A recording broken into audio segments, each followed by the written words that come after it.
how are you embracing the new age? And I'm not talking Kendrick. I'm talking about the new up and coming West Coast artists. And question both of y'all. I embrace all of it, man. Anytime the little homies out there getting to their money and getting to their bag and everything. But I think the thing that made hip hop was the regional thing. Like you listen to somebody, like when I listen to y'all album, I got a story based on where y'all was from. You feel what I'm saying? When you're Easy and them, you're supposed to be able to get a reflection of Compton. And I think as long as they stay, I think if everybody just stay in their lane, it'll make the game a little bit more better. It'd be a lot more parity. Because right now, everybody sound like they either from Detroit, Atlanta. At first it was Atlanta. Now Detroit got their thing going on with little triplets on the drums and all that. So you hear everybody doing that shit, just like they was on the shit from England for a minute. We need to start going back to our shits, you know what I mean? To where, oh man, you know, you can tell he from the West Coast. Like, you know how you said when you hear Eight's voice, it's distinctive. Because this motherfucker exude West Coast. He don't give a fuck, you know? You exude where you from. He exude where he from, and I think that's what make hip hop dope. But I'm not mad at the little homies for them doing what they do. And I just think that's because the problem is with the West Coast is they suffer from the quoted on syndrome. If you notice, every the what on? What you say? The quoted on syndrome. You know how you get jumped in the game? Every rapper on the West Coast outside of him come from that NWA family tree. When you think about it, everything is kind of like extended from there. You feel what I'm saying? Suge went and pillaged, you know, Ruthless Records, and look at that generation. You know, that spawned, you know, the Eminems, the Games, and all them other people, 50 Cent, and all of them. But it was a time to where if you wasn't from up under that Dre thing, wasn't nothing shaking. He was one of the only dudes, I think him and Ice. Him and Ice kind of broke out of that because they was with a DJ. King T too. Yeah, King T. But they were all in the same thing. That was under DJ Unknown's thing. So the DJ played a real pivotal part in hip hop, and a lot of times the DJ don't get their props no more, and I think that's it. You gotta remember, N.O.R.E, when y'all cats came in the game, it was a barrier to entry in hip hop. You know, motherfucker didn't have for $50 an hour to go to the studio, so you had to have somebody that was gonna plug you up kind of and hook you up. Motherfuckers getting beats off the internet now, dog. Ain't nobody in there coaching them up, so they just going off of what they think is hot. And ain't nobody really being developed.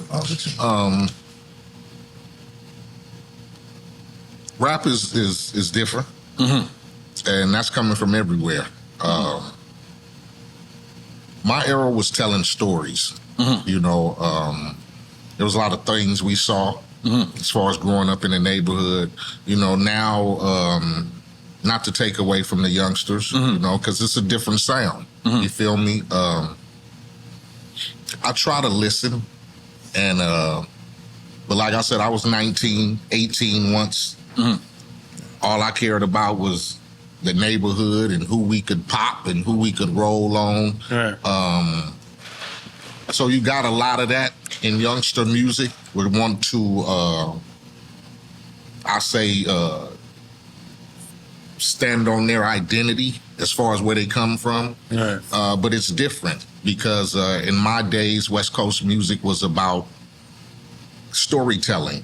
You know, we all told stories of the neighborhood.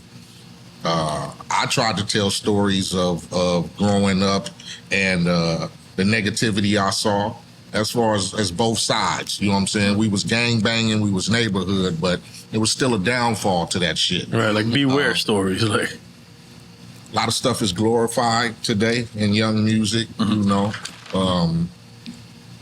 And social media has changed the landscape of it. So my take on it is, you know, it's just it's just the trendy shit. It's what they see, what they hear.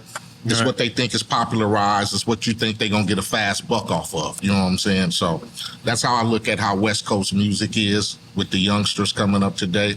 Want to solidify their identity, representing where they from. But, you know, it could take a turn for the worse because we got a lot of niggas dying right now behind our culture, you feel me? Which is sad to say. But I can't be judgmental because like I said, I was 18, 19 too. You couldn't tell me shit when I first started rapping. It was all about the neighborhood and nothing else. And I don't give a fuck. And I'm going to talk about it, tell you about it. And if you got beef with it, then that's what's going to happen. As you get older in music, you try to change, you see the downfalls. So you want to change the aspect, but it's still the same. A lot of youngsters get it from just coming up in the neighborhood. You know what I'm saying? It got a lot of that still. Right. Now, you from Long Beach, right?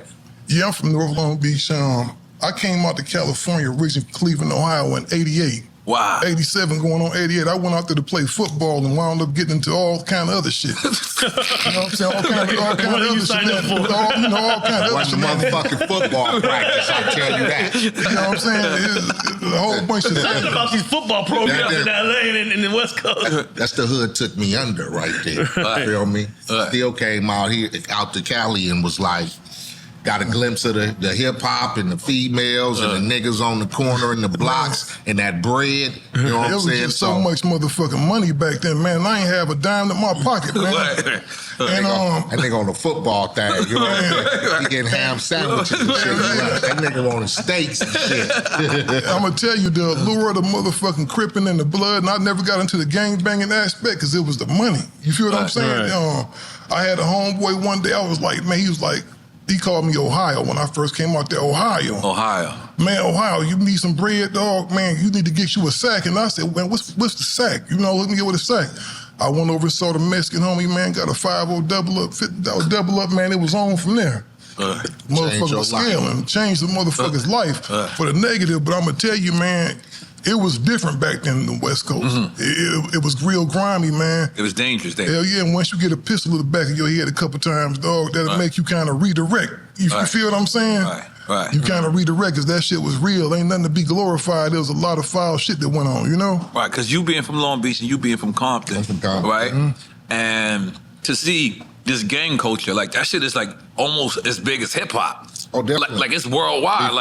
Before hip hop, a lot of people, talk about the influence in hip hop and all, but I was gang banging before I even knew what fucking hip hop was. Right. You get me?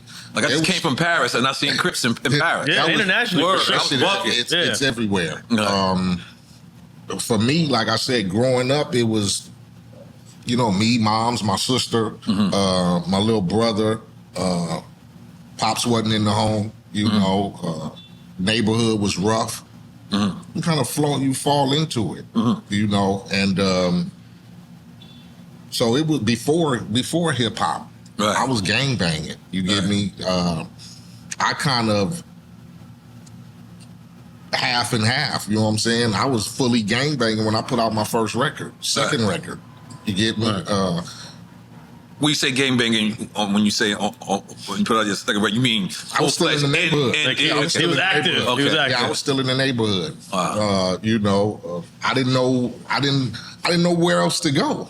All right. You get me? I'm still selling crack my first time. I never wanted to be. I get it.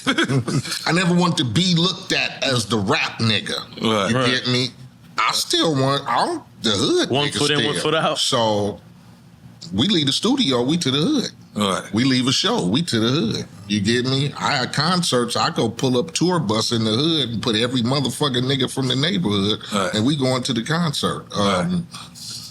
That was my belonging, you know what I'm saying? It wasn't, the rap shit and hanging in the clubs and all that shit, to this day, I still never got on that aspect, you get me? Even though I'm still not venturing to the neighborhood every day, but I never wanted to be symbolized as the rap nigga.